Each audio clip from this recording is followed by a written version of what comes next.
ఈ అబ్బాయి అనుకోకుండా ఒక వెసెల్‌ని చూస్తాడు. ఆ వెసెల్ అనుకోకుండా అబ్బాయితో మాట్లాడుతున్నట్టుగా ఉంటుంది. అదేంటంటే నేనొక నకిలీ వెసెల్‌ని ఇతనికి అమ్మేస్తున్నాడు ఆ షాప్ ఓనర్ అని చెప్తుంది. ఈ వెసెల్‌లో నుంచి కాయిన్స్ కూడా వస్తాయి అని చెప్పేసరికి ఆ కాయిన్స్ కూడా అబ్బాయితో మాట్లాడతాయి. నేను కూడా నకిలీనే అని చెప్పి ఈ వ్యక్తి అది నిజం అనుకో అని చెప్పి వెంటనే ఆ వెసెల్‌ని కొనేస్తాడు. ఆ షాప్ ఓనర్ మోసం చేసి మరి ఆ వ్యక్తికి అమ్మేస్తాడు. ఆ పక్కనే ఆ అబ్బాయి ఇదంతా కూడా చూస్తూ ఉంటాడు. వెంటనే ఆ అబ్బాయి ఆ వ్యక్తికి చెప్తాడు, "నువ్వు మోసపోయావు. షాప్ ఓనర్ నిన్ను మోసం చేశాడు అండి" అని చెప్పి. ఆ వ్యక్తి అదేంటి అలా చేస్తాడా అని చెప్పి అంటూ ఉంటాడు.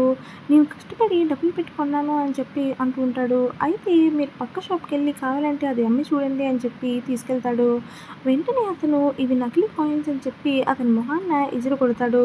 దాంతో ఆ షాప్ ఆయన మీద ఈ వ్యక్తికి చాలా అంటే చాలా కోపమొస్తుంది. నన్నే మోసం చేస్తాడా అని చెప్పి. ఆ పక్కనే అతను తెచ్చిన వెజల్‌ని కూడా చూసి వెనకాతల బారుకొని చూస్తాడు.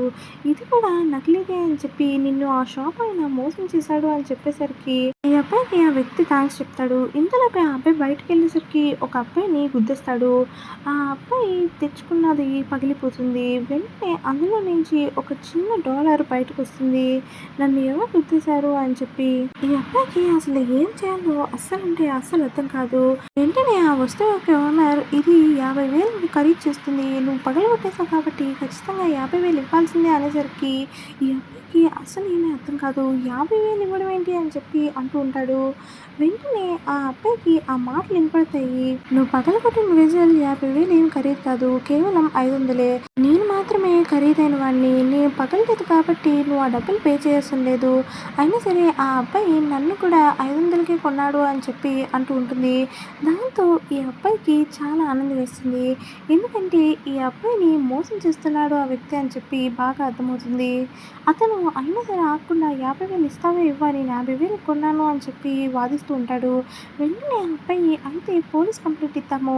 ఇది మరి 50,000 ఉండదు అని చెప్పేసరికి ఆ వ్యక్తికి ఏం చేయాలో అస్సలంటే అస్సలు అర్థం కాదు. ఇక్కడున్న జనమంతా కూడా రికార్డ్ చేసేసరికి ఆ అబ్బాయికి ఏం చేయాలో అర్థం కాక సరే ఇది నేను కేవలం ఒక 500కే కొన్నానులే అని చెప్పి ఆ 500 తీసుకుంటాడు.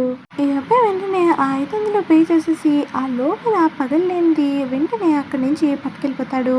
ఎందుకంటే అది దాదాపు నిజంగానే ఒక 50,000 ఖరీదు చేస్తుంది.